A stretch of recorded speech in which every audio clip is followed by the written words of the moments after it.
La història de la premsa en català a cavall dels segles XIX i XX no s'explica sense el mecenatge d'importants personalitats del món econòmic català.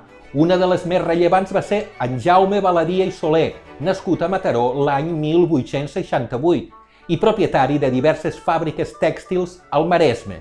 Baladia va invertir importants sumes del seu patrimoni en la creació i la viabilitat del diari La Veu de Catalunya, fundat el 1899 i clausurat el 1938. La Veu de Catalunya va ser fundat per Enric Prat de la Riba, més endavant president de la Mancomunitat de Catalunya, i va ser creat amb l'objectiu de promoure l'autonomia política de Catalunya, la normalitat de l'ús públic de la llengua catalana i de l'escola catalana.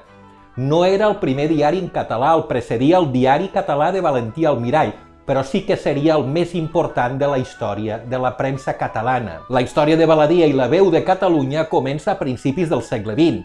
El rotatiu de Prat de la Riba havia nascut com un diari modern i amb un equip que combinava gent jove i els millors periodistes de l'època, i això exigia una despesa important que va posar en risc la seva existència just en els seus inicis.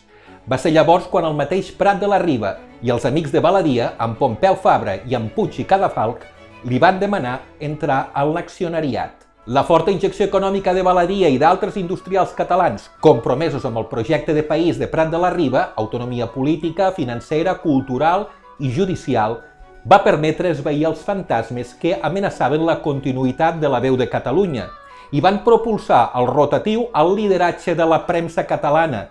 La Veu de Catalunya va ser el diari líder al país fins que el 1938, durant l'ocupació franquista, va ser clausurat.